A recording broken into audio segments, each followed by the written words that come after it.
Tu vas peu être surpris par ce que je vais te dire, parce que pendant des années, on t'a répété « bois plus d'eau, c'est bon pour ta santé ». Mais personne ne t'a expliqué comment boire cette eau, ni à quel moment, ni pourquoi cela pouvait littéralement transformer ta santé sexuelle après 50 ans. Et pourtant, c'est la vérité que beaucoup d'hommes découvrent trop tard. La majorité des hommes de ton âge s'hydratent sans s'en rendre compte au mauvais moment, en mauvaise quantité et parfois même avec le mauvais type de liquide. Et quand tu corriges juste ça, quelque chose de remarquable peut se produire. Ta circulation s'améliore, ton énergie remonte, et oui, tes érections deviennent plus fortes, plus fiables, plus durables. Tu vois, la semaine dernière encore, un homme de 67 ans est entré dans mon cabinet, complètement découragé. Il avait tout essayé. Compléments, médicaments, dispositifs. Rien n'avait vraiment changé. En discutant, je découvre qu'il boit à peine un demi-litre d'eau par jour. Le reste café, vin rouge, quelques bières le week-end, un schéma très courant, presque banal. Et 6 semaines plus tard, il me rappelle la voix tremblante d'émotion. « Docteur, je ne comprends pas, c'est comme si mon corps s'était réveillé. Tout ça en changeant simplement sa façon de s'hydrater. » Voilà pourquoi je dis souvent que l'eau est l'un des boosters de performance masculine les plus sous-estimés du monde. Alors, laisse-moi te poser une question simple. As-tu déjà pensé à une érection comme à un phénomène hydraulique? Parce que c'est exactement ce que c'est. Imagine un tuyau d'arrosage.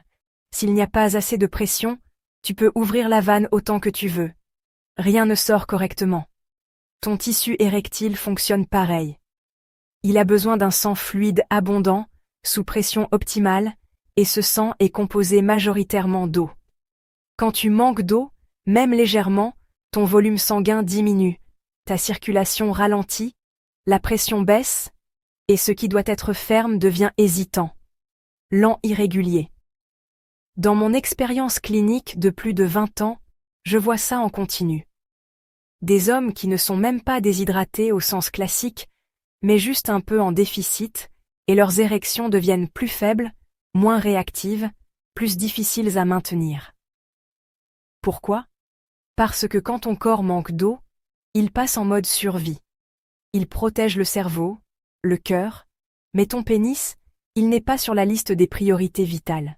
Tu peux avoir l'envie, mais ton corps, lui, ne peut pas assurer la pression nécessaire. Et ce n'est pas tout. La déshydratation rend ton sang plus épais.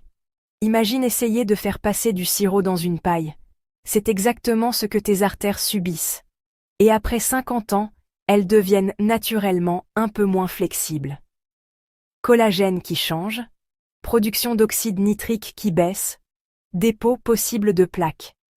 Si en plus ton sang devient visqueux, c'est la combinaison parfaite pour des performances en baisse. Et c'est là que ça devient encore plus sournois. Beaucoup d'hommes pensent boire assez, mais en réalité, ils boivent surtout café, thé, soda, alcool. Oui, ces boissons contiennent de l'eau, mais elles ont aussi des composés qui te déshydratent encore plus. Le café et le thé, légers diurétiques. L'alcool, encore pire, il bloque l'hormone qui te permet de retenir l'eau. Résultat, tu urines davantage et tu te déshydrates plus vite. Et pourtant, la déshydratation légère ne donne pas toujours soif. Souvent, elle se manifeste autrement.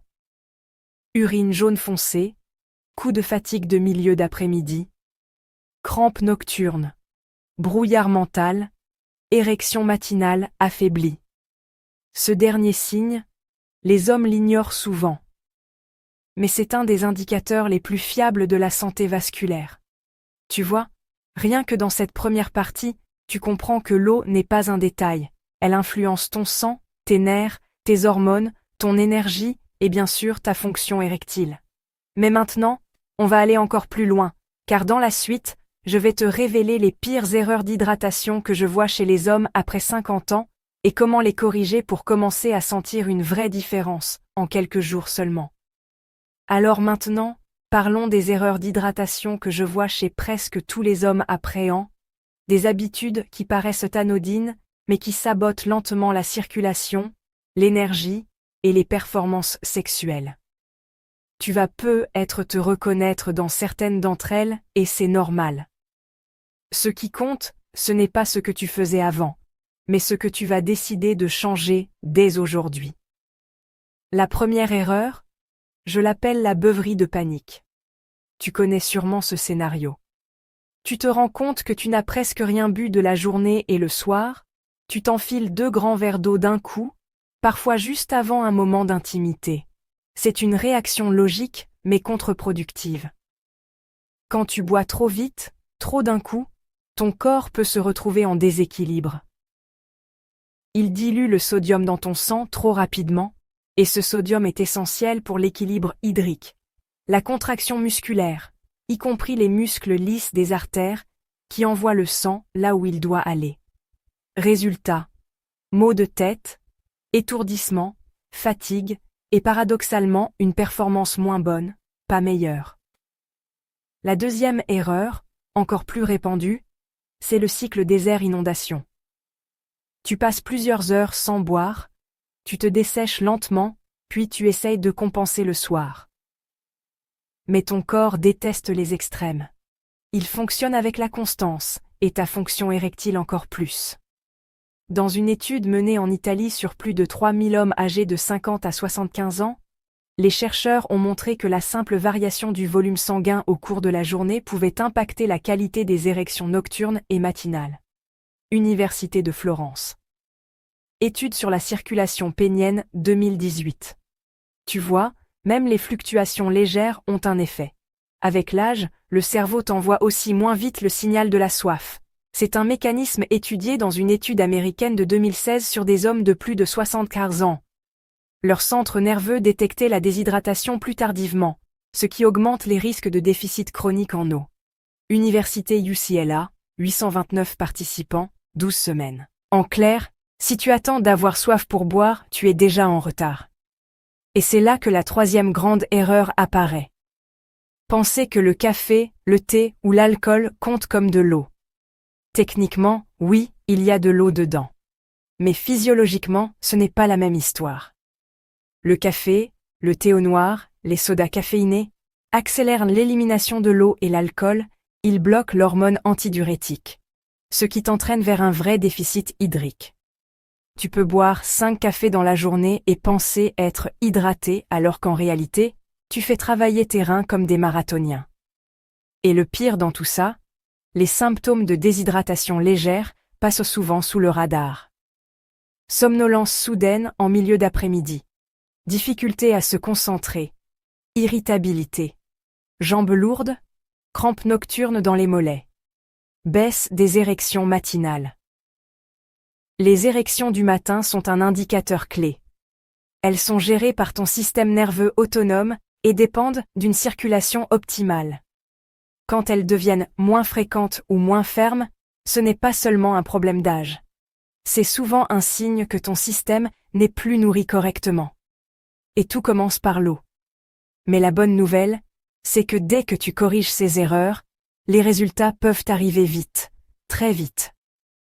Dans une étude menée en Allemagne sur hydration et fonction vasculaire 2019, seulement 7 jours d'hydratation progressive ont amélioré la pression artérielle, la viscosité sanguine et la circulation périphérique chez des hommes de plus de 55 ans.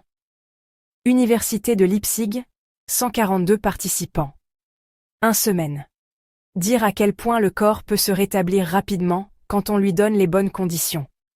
Et maintenant que tu sais ce qui te freine, on va passer à ce qui peut littéralement changer tes prochaines semaines. Dans la suite, je vais te montrer exactement comment boire, à quel moment et quelle quantité pour maximiser ton énergie, ta circulation et tes performances. Des conseils simples, précis, basés sur la physiologie réelle de ton corps, après 50 ans. Maintenant que tu sais ce qui te freine, passons à ce qui peut véritablement transformer ton énergie, ton système vasculaire et ta performance intime. Et ce qui est fascinant, c'est que tout commence dès le matin, avant même ton premier café. Je vais te donner une stratégie simple, précise, que j'utilise avec mes patients depuis des années. Une méthode qui réactive la circulation, stabilise ton énergie, soutient tes hormones, et qui en 10 à 14 jours peut améliorer ta vitalité de manière visible. Et tout commence avec ce premier geste, boire un grand verre d'eau, juste après le réveil. Je parle de 300 à 400 ml dans les 20 premières minutes. Pourquoi? Parce que tu viens de passer 7 à 8 heures sans absorber une seule goutte d'eau. Pendant que tu dors, tu transpires légèrement. Tu perds de l'eau en respirant et tes reins continuent de filtrer tes déchets. Tu te réveilles donc dans un état de légère déshydratation, même si tu te sens bien. Ce premier verre, c'est comme réamorcer une pompe. Il réveille les vaisseaux, restaure la fluidité sanguine, redonne vie à tes cellules. Et si tu veux rendre ce verre encore plus puissant, j'ajoute une recommandation que beaucoup d'hommes adorent. Une pincée de sel rose de l'Himalaya et le jus d'un demi-citron. Pas pour faire joli, mais pour des raisons scientifiques très concrètes. Le sel rose apporte des minéraux essentiels, magnésium, potassium, sodium naturel, qui stabilisent ton équilibre électrolytique. C'est crucial pour le fonctionnement des muscles lisses qui contrôlent l'ouverture de tes artères, y compris celles qui alimentent ton pénis en sang. Le citron apporte de la vitamine C, un antioxydant puissant qui protège l'oxyde nitrique de la dégradation. L'oxyde nitrique, c'est ce gaz que ton corps utilise pour dilater les artères et permettre au sang d'affluer. Plus il est protégé, plus l'érection est forte et durable.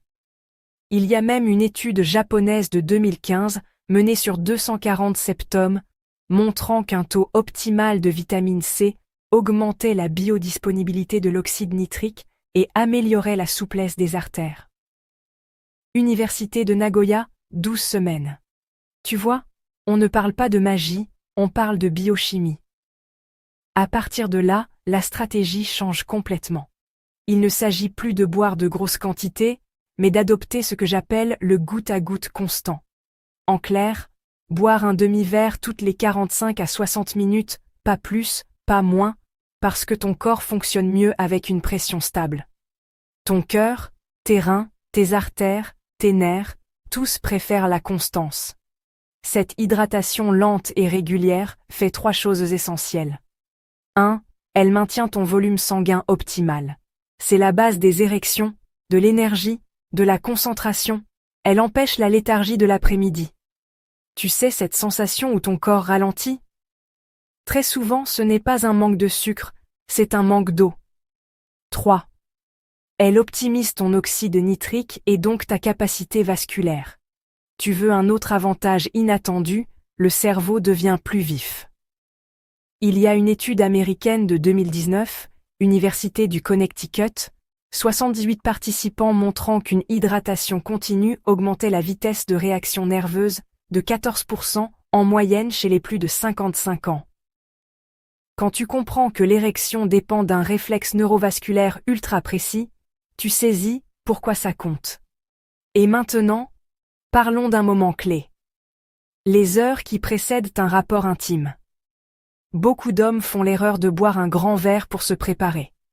En réalité, ce n'est pas une bonne stratégie. Tu risques juste d'avoir la vessie pleine ou de diluer ton équilibre électrolytique au pire moment.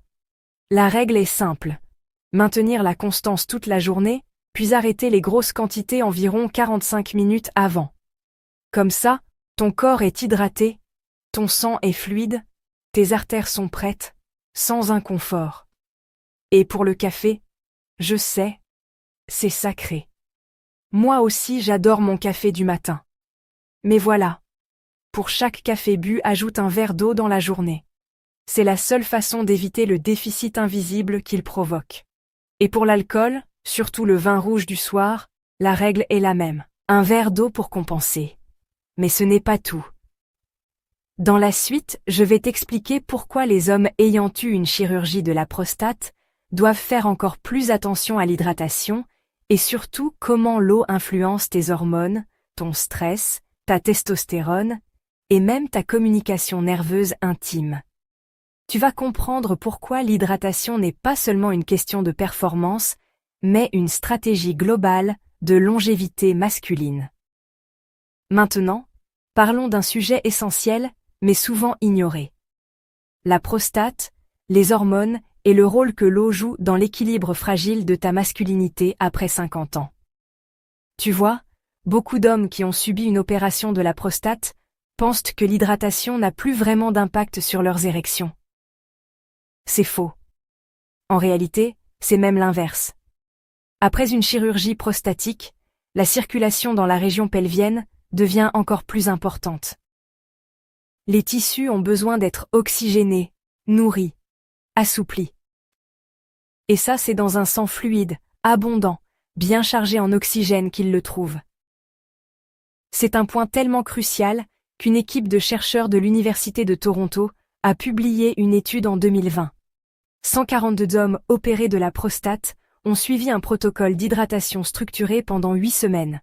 Résultat: amélioration de la récupération érectile dans 43% des cas, particulièrement chez ceux ayant une circulation de base affaiblie. C'est énorme et pourtant si peu connu. Mais attention, certains hommes vivent aussi de l'incontinence après la chirurgie. Et là, l'hydratation doit être gérée intelligemment. Boire davantage le matin, maintenir un bon rythme l'après-midi, réduire progressivement le soir pour éviter les réveils nocturnes. Encore une fois, c'est de la précision, pas de l'excès. Maintenant, parlons de quelque chose que beaucoup d'hommes ne lient jamais à l'hydratation, la testostérone. Tu sais sûrement que la testostérone influence ton énergie, ta motivation, ta libido et bien sûr ta fonction érectile. Mais ce que peu d'hommes réalisent, c'est que la production de testostérone dépend fortement de la santé de deux systèmes, les reins et les glandes surrénales. Ces deux structures sont très sensibles au manque d'eau. Quand ton corps est déshydraté, même légèrement, il active un mécanisme de survie, et ce mécanisme entraîne une montée du cortisol, l'hormone du stress. Le problème, c'est que cortisol et testostérone, ce sont deux guerriers qui ne peuvent pas cohabiter. Quand l'un monte, l'autre chute. Une étude menée en Australie en 2014 sur 95 hommes de plus de 50 ans a montré que la déshydratation chronique augmentait le cortisol jusqu'à 32% et réduisait la testostérone biodisponible d'environ 9 à 12% en seulement 4 jours. Université de Sydney, étude hydratation hormones masculines. Et le pire, les hommes ne sentaient même pas qu'ils étaient déshydratés. Mais il y a encore un autre aspect dont on ne parle presque jamais. Et c'est pourtant l'un des plus importants pour des érections spontanées, matinales ou lors de l'excitation, la conduction nerveuse. L'érection n'est pas seulement une question de sang, c'est une symphonie électrique, une communication ultra rapide entre ton cerveau, ta moelle épinière et les nerfs pelviens. Et cette communication dépend de l'équilibre hydrique autour des cellules nerveuses. Quand tu es déshydraté, les échanges ioniques ralentissent. Les impulsions nerveuses mettent plus de temps à circuler. Le signal d'érection devient plus faible, moins net. Résultat, tu peux être excité, mais le signal ne passe pas assez fort ou assez vite. Cela a été confirmé dans une étude menée en Finlande sur 60 et un homme de 55 à 70 ans. La réhydratation progressive améliorait la vitesse de conduction nerveuse périphérique de 17%, en moyenne en 10 jours. Université d'Helsinki, 2017. Tu vois comme tout se rejoint. Ton sang, tes hormones, tes nerfs, chaque système qui rend une érection possible dépend de ton niveau d'hydratation. Mais le plus intéressant, c'est que l'eau seule ne fait pas tout. Elle prépare ton corps, elle l'optimise. Mais quand tu combines une hydratation stable avec certaines habitudes clés, les bénéfices explosent. Et c'est justement ce qu'on va explorer maintenant. Dans la suite, je vais te montrer comment l'alimentation, l'activité physique et même le sommeil se combinent avec l'hydratation pour créer un véritable terrain fertile pour des érections puissantes et une énergie masculine durable. Tu vas voir maintenant comment l'hydratation, quand elle est bien faite, devient un multiplicateur d'efficacité pour 3 piliers essentiels de ta santé masculine: l'alimentation, l'activité physique et le sommeil. C'est là que les transformations les plus impressionnantes se produisent chez mes patients. Commençons par ce que tu mets dans ton assiette. Tu as sûrement déjà entendu parler d'aliments amis de la circulation, mais ce que la plupart des hommes ignorent, c'est que même les meilleurs nutriments du monde ne peuvent pas faire leur travail si ton corps manque d'eau. L'eau, c'est littéralement le véhicule qui transporte ces nutriments dans tes tissus. Sans elle, les routes se bouchent, les échanges se ralentissent et les bénéfices disparaissent. C'est pour ça que j'encourage mes patients à choisir certains aliments dès qu'ils améliorent leur hydratation. La betterave, riche en nitrates naturels, elle augmente la production d'oxyde nitrique. Une étude britannique menée sur 140 hommes de plus de 50 ans. Université d'Exeter 2017 a montré que le jus de betterave améliorait la vasodilatation de 12% après 2 semaines. Les épinards et les légumes verts même nitratent plus du magnésium, les baies pleines d'antioxydants qui protègent tes artères, le saumon et les poissons gras, riches en oméga 3, qui réduisent l'inflammation des vaisseaux. Et voici ce que les gens oublient. Quand tu es bien hydraté, ces nutriments sont transportés plus efficacement, absorbés plus vite, utilisés plus pleinement. C'est pour ça que certains hommes me disent « Docteur, je mangeais déjà bien, mais c'est seulement quand j'ai commencé à m'hydrater correctement que j'ai senti la différence. » L'hydratation, c'est le coup de pouce invisible qui rend tout plus efficace. Maintenant, parlons du mouvement. Je ne te demande pas de courir un marathon. Pour beaucoup d'hommes de plus de 50 ans, il suffit d'une marche rapide de 20 minutes par jour. Juste 20 minutes. Cette simple action augmente le flux sanguin vers la moitié inférieure du corps, améliore la sensibilité nerveuse et stimule la production d'oxyde nitrique. Mais si tu es déshydraté, les bénéfices s'effondrent, le sang devient plus épais, le cœur doit pomper plus fort, les muscles se fatiguent plus vite. Une étude américaine menée à Boston en 2020 et 1 sur 112 hommes de 55 à 70 ans a montré que l'exercice améliore la performance érectile uniquement quand l'hydratation est optimale. Sans ça, le gain vasculaire est réduit de plus de 40%. Université Harvard, exercice, fonction érectile. C'est énorme.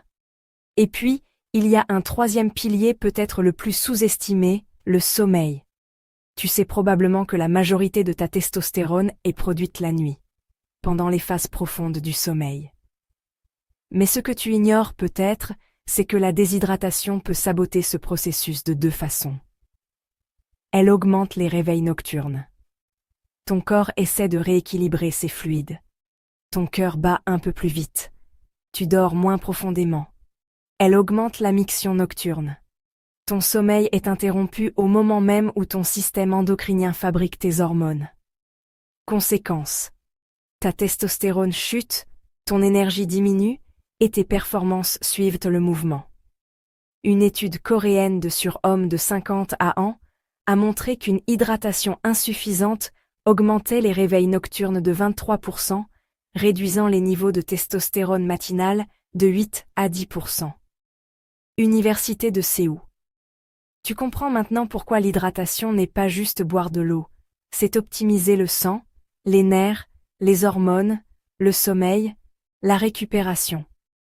Et quand tu mets tout ça ensemble, l'alimentation qui booste ton oxyde nitrique, le mouvement qui ouvre tes artères, le sommeil qui régénère ta testostérone et l'eau qui alimente chacun de ces processus, tu deviens littéralement une version plus forte, plus énergique, plus vivante de toi-même. Mais ce n'est pas seulement théorique. Pour que tu comprennes vraiment comment appliquer tout ça dans ta vie quotidienne, je vais maintenant te donner un exemple concret, heure par heure, d'une journée d'hydratation idéale. Dans la suite, je te montre exactement quoi boire, quand, comment et pourquoi, pour créer jour après jour un terrain métabolique qui favorise les érections matinales, la vitalité et la confiance. Pour que tout ce que je viens de t'expliquer passe de la théorie à la transformation réelle, rien ne vaut un exemple concret. Alors, laisse-moi te montrer à quoi ressemble une journée idéale d'hydratation. Celle que j'utilise souvent avec mes patients quand ils veulent retrouver de l'énergie, des érections fiables et un bien. Être global après 50 ans. Tu vas voir, ce n'est pas compliqué. C'est juste une question de rythme, de constance et de quelques habitudes simples. 7 heures réveil, tu démarres avec 400 ml d'eau tiède. Tu ajoutes une pincée de sel rose, le jus d'un demi-citron. C'est le premier réamorçage de ta machine. Tes artères s'ouvrent, ton cerveau s'éclaircit, ton corps sort du mode économie d'énergie. Beaucoup d'hommes me disent qu'ils sentent déjà un regain de vitalité, rien que grâce à ça. 830 cafés du matin parfait. Bois-le avec plaisir mais ajoute immédiatement un verre d'eau derrière. Comme ça, tu neutralises son effet diurétique sans renoncer à ce petit rituel sacré. 10. Un demi-verre d'eau. À ce moment-là, la plupart des hommes vivent leur première baisse d'attention. Tu seras surpris de voir à quel point ce petit apport suffit à maintenir ton cerveau et ton système nerveux en forme. 12 heures. Déjeuner. Un verre d'eau avant de manger. Cela aide la digestion, régule l'appétit et stabilise la glycémie. 14. Un demi-verre d'eau. Le début d'après-midi est un moment critique où beaucoup d'hommes se sentent ralentir. Souvent, ce n'est pas la fatigue, c'est juste le corps qui manque d'eau pour maintenir la pression sanguine optimale. 6 heures. Un autre demi-verre.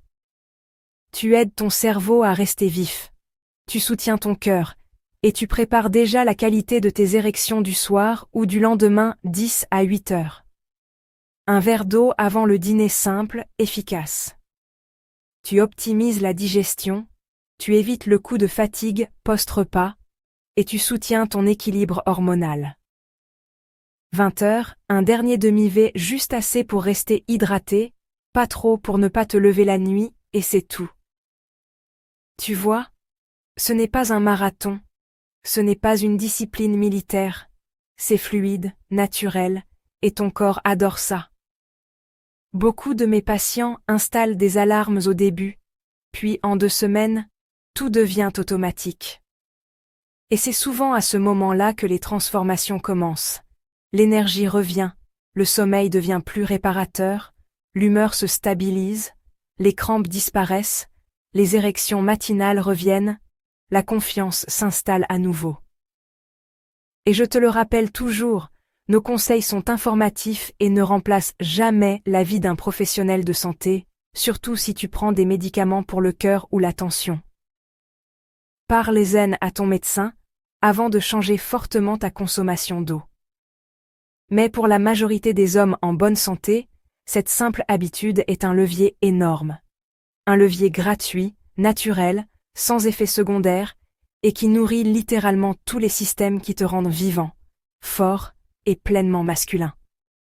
Alors, demain matin, fais ce premier geste, ce verre d'eau, ce réveil du corps, puis laisse la constance faire le reste. Et si cette vidéo t'a aidé, alors aide-moi à aider d'autres hommes. Clique sur j'aime, partage-la avec quelqu'un qui en aurait besoin, un ami, un frère, un père. Tu n'imagines pas combien un simple partage peut changer la vie de quelqu'un. Et surtout, abonne-toi à la chaîne Next Age Health, active la cloche et rejoins notre communauté d'hommes qui ont décidé de reprendre le contrôle de leur santé et de leur vitalité. Je suis Dr Hillman, et je crois profondément que tes meilleures années peuvent encore être devant toi. Il suffit parfois d'un geste simple pour tout relancer.